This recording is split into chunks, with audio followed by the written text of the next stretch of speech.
आप सभी का हमारे यूट्यूब चैनल पर स्वागत है। आज हम आपको कराने वाले हैं जीके के मोस्ट इंपॉर्टेंट क्वेश्चन, जो कि आपके हिस्ट्री के इंपॉर्टेंट क्वेश्चन है, जो प्रीवियस ईयर एग्जाम्स में आपके क्वेश्चन पूछे गए हैं वो साथ ही आपके एग्जाम आने वाले जितने भी एग्जाम हैं उन सब के लिए इंपॉर्टेंट है। तो चलिए हम ज़्यादा आपका टाइम ना लेते हुए सीधे अपने क्वेश्चन आंसर पर चलते हैं, जिसमें हमारा पहला क्वेश्चन है आपका कि हड़प्पा सभ्यता किस युग से संबंधित है।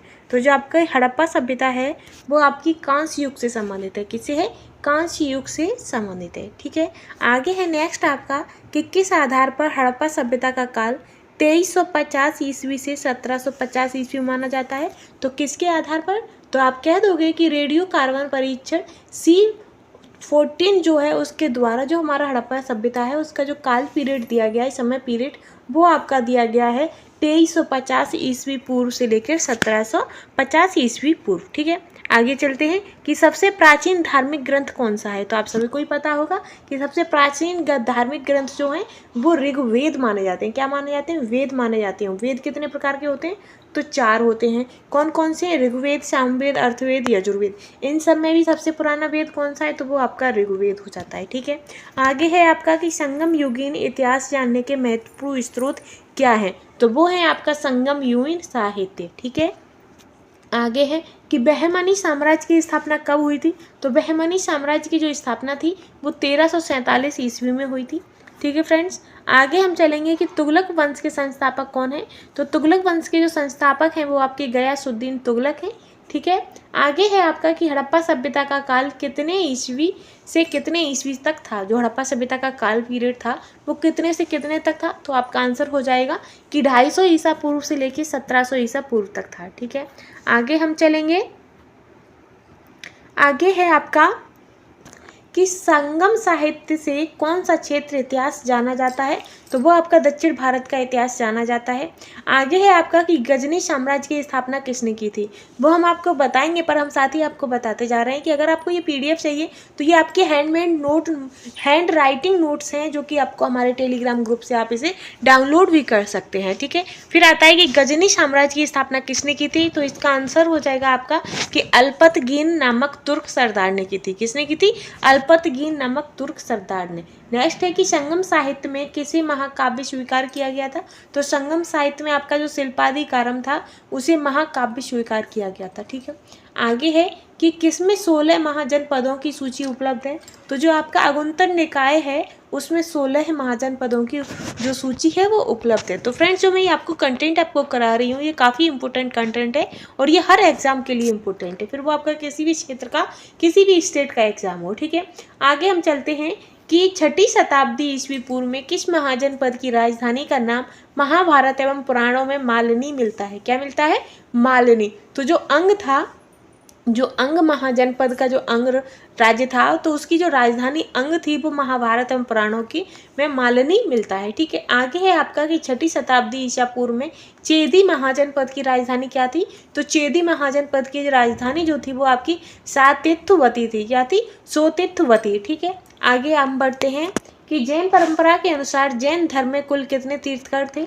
तो आप सभी को ही पता होगा कि जैन परंपरा के अनुसार जो जैन धर्म के कुल तीर्थंकर थे वो आपके 24 थे। ठीक है, और इसमें आप ये क्वेश्चन काफ़ी बार पूछा गया है कि जैन धर्म जो है उसका वास्तविक संस्थापक कौन थे। तो आपके महावीर जैन हो जाते हैं, और प्रारंभ और मूल जो संस्थापक थे वो कौन थे। तो वो आपके ऋषभदेव हो जाते हैं। ठीक है, आगे आपका किसे मध्य युग का प्रथम हिंदू साम्राज्य माना जाता है।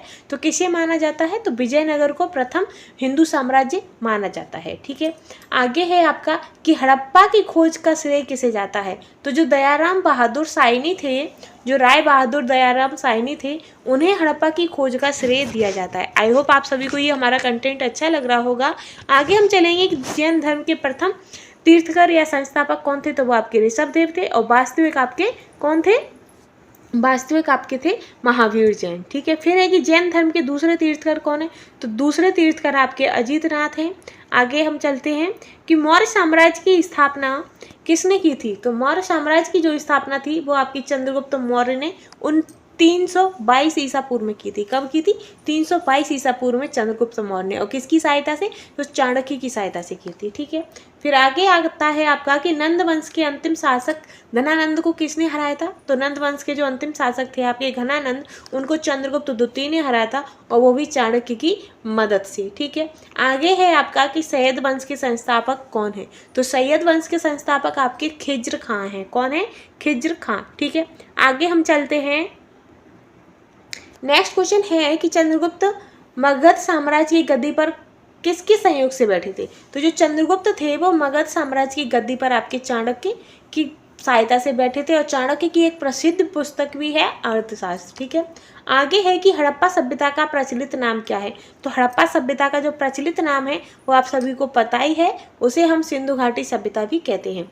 आगे है कि मौर्य वंश के बाद किस वंश ने राज्य किया था? तो मौर्य वंश के बाद शुंग वंशों का राज्य आ गया था। ठीक है, आगे है, हम आगे बढ़ेंगे। नेक्स्ट है कि शुंग वंश का संस्थापक कौन था? तो शुंग वंश का जो संस्थापक थे वो आपके पुष्यमित्र शुंग थे। ठीक है, आगे है कि खिजली वंश का संस्थापक कौन था? तो खिजली वंश के जो संस्थापक थे वो आपके जलालुद्दीन खिजली थे। ठीक है, आगे है कि पुष्यमित्र शुंग किस धर्म के उपासक एवं संरक्षक थे? तो जो पुष्यमित्र शुंग थे वो आपके ब्राह्मण धर्म के उपासक और संरक्षक थे। ठीक है, आगे हम चलते हैं। नेक्स्ट है आपका कि गुप्त संवत की जो शुरुआत हुई थी वो किसने की थी? तो गुप्त संवत की जो स्थापना है वो आपकी चंद्रगुप्त प्रथम ने की थी। किसने की थी? चंद्रगुप्त प्रथम ने। ठीक है, आगे है कि गुप्त वंश की स्थापना किसने की थी? तो गुप्त वंश की स्थापना आपकी श्रीगुप्त ने की थी। किसने की थी? श्रीगुप्त ने। ठीक है, और नेपोलियन किसे कहा जाता है? भारत का नेपोलियन, वो आप हमें कमेंट में बताइएगा। आगे है आपका कि किस वंश को भारत की संस्कृति में स्वर्ण युग कहा जाता है? तो स्वर्ण युग आपका गुप्त काल को कहा जाता है। आगे हम बढ़ते हैं कि भारत में मुगल साम्राज्य का संस्थापक किसे माना जाता है?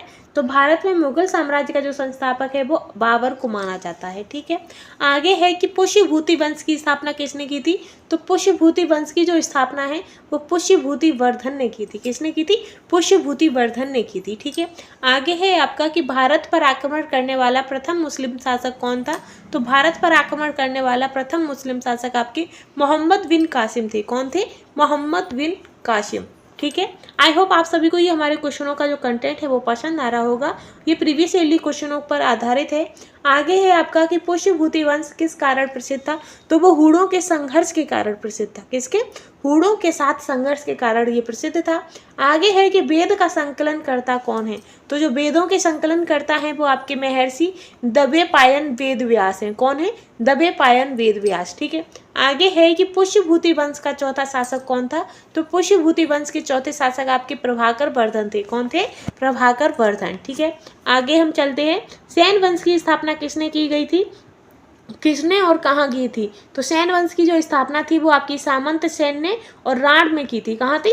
राण में। ठीक है, अब ये है जो आपने हमारे जो हैंड राइटिंग नोट्स हैं इन्हें आप डाउनलोड अगर करना चाहते हैं तो हमारे टेलीग्राम ग्रुप के साथ जुड़कर आप इसे डाउनलोड कर सकते हैं। ठीक है, आगे हम चलते हैं कि सीमांत सेन का उत्तराधिकारी कौन थे? तो जो सामंत सेन थे उनके जो उत्तराधिकारी थे वो विजय सेन थे। ठीक है, फिर है कि वेदों की संख्या कितनी है? तो वेदों की संख्या 4 है।